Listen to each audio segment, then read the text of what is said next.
Toutes les goélettes ne viennent pas de Belleau.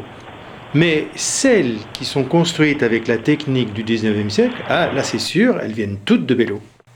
En fait, cette technique, elle a été apportée ici à Madagascar par les frères Joachim, qui étaient des charpentiers de marine qui étaient basés à La Réunion. Et la France a officiellement aidé Madagascar à établir une école de charpenterie de marine ici à Belleau-sur-Mer. Et aujourd'hui à Belleau, les gens construisent des goélettes avec quelques outils de fortune, un marteau, une scie, quelques coups. Ils les construisent sur la plage et ils mettent 4, 5, 6, 7 ans pour construire un bateau, dans la mesure où ils vont le construire ou les construire chaque fois qu'ils ont un peu d'argent pour acheter les planches. Quand on veut donner une cambrure aux planches du plat-bord, eh bien on les fait sécher près d'un petit brasero, on les enduit d'huile de vidange pour les protéger, et on les utilise après, une fois qu'elles sont sèches.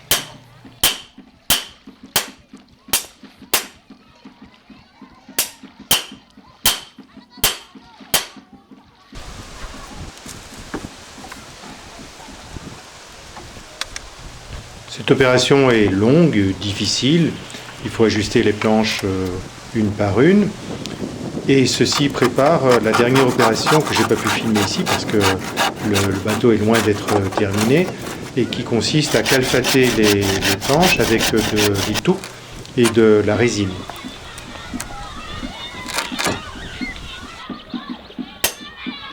Le lendemain, j'ai embarqué à bord d'une goélette de 10 tonnes que l'on est en train de charger. Ici, les porteurs amènent des sacs de 50 kg de maïs. On embarque en fait 10 tonnes de sel et 2 tonnes de maïs. Il n'y a pas de port en eau profonde à Belleau, donc il faut utiliser l'annexe pour amener tous les sacs depuis la terre jusqu'à bord de la goélette.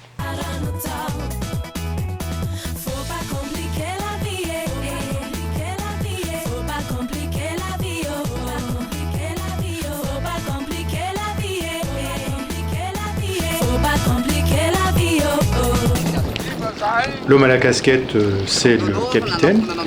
Il est tout jeune. C'est son père qui a construit la goélette. Aujourd'hui, c'est lui qui l'a fait fonctionner. Il est accompagné de 2 passagers et il y aura à bord 2 marins pour manœuvrer le bateau. Là, on embarque péniblement l'annexe, qui est l'équipement de sécurité numéro 1. Et puis, on a 2 autres équipements de sécurité. Un gilet de sauvetage qui ne flotte plus, et une image pieuse en qui j'ai toute confiance.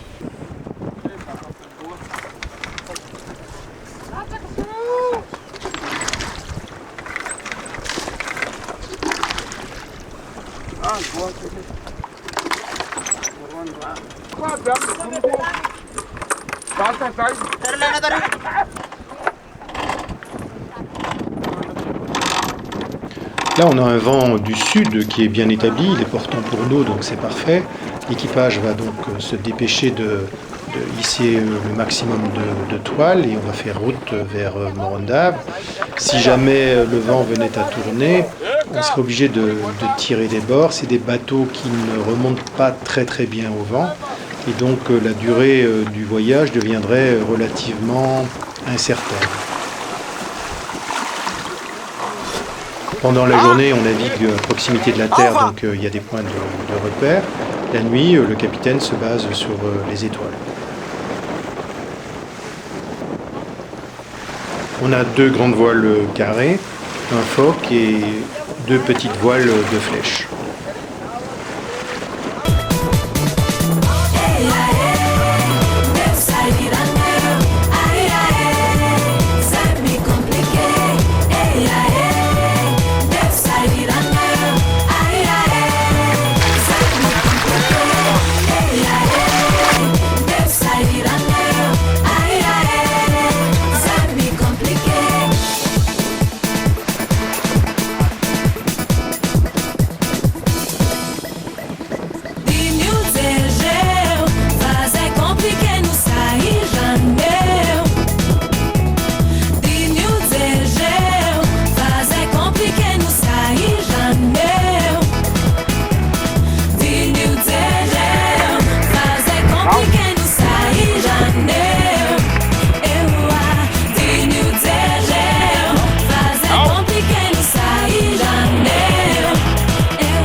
Dès l'instant où les voiles sont bien établies, l'équipage va préparer un feu de manière à cuisiner cuire du riz et un poisson qu'on a embarqué avec nous pour le repas du soir.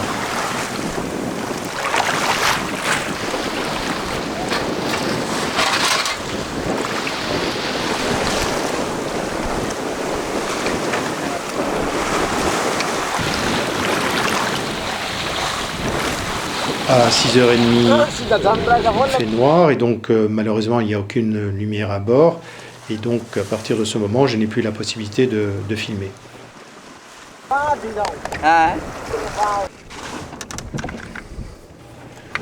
Là il est 5h du matin, on a passé une partie de la nuit à l'ancre en face de Morondave. On ne peut pas rentrer dans le port de Morondave pendant la nuit parce qu'il n'y a pas de lumière. Et la passe est relativement dangereuse. Donc on hisse les voiles et on essaie de rentrer dans le port. Il n'y a pas de vent du tout ce matin, donc on va mettre 4 heures pour faire le dernier kilomètre et pour rentrer dans le port. La passe à l'entrée de Morondave est excessivement dangereuse par mauvais temps parce qu'il y a des hauts fonds à droite et à gauche. Et il y a déjà de nombreux bateaux qui ont eu des problèmes à l'entrée du port. Ce n'est pas le cas aujourd'hui puisque la mer est calme et on rentre simplement très très lentement dans le port.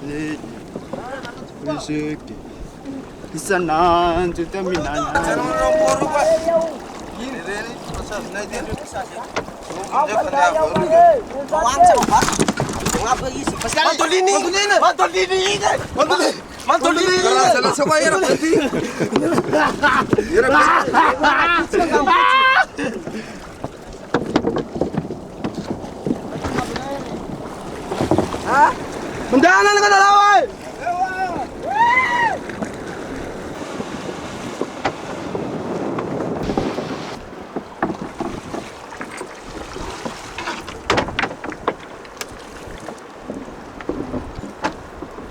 Kakub kemarin lewat sama Fes tadi.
On est arrivé au port de Morondave.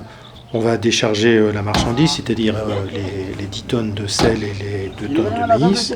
Le maïs, lui, va être rapidement réexpédié à bord d'un camion vers une autre destination. Moi, je suis très content, le voyage est terminé, c'est bien passé.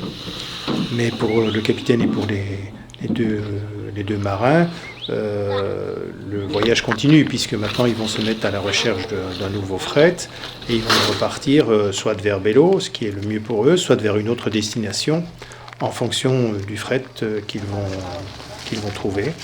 Et donc je leur souhaite bon vent.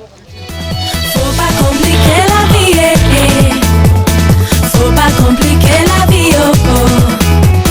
Faut pas compliquer la vie, faut pas compliquer la vie, oh oh. C'est ma touche à la vie, c'est tout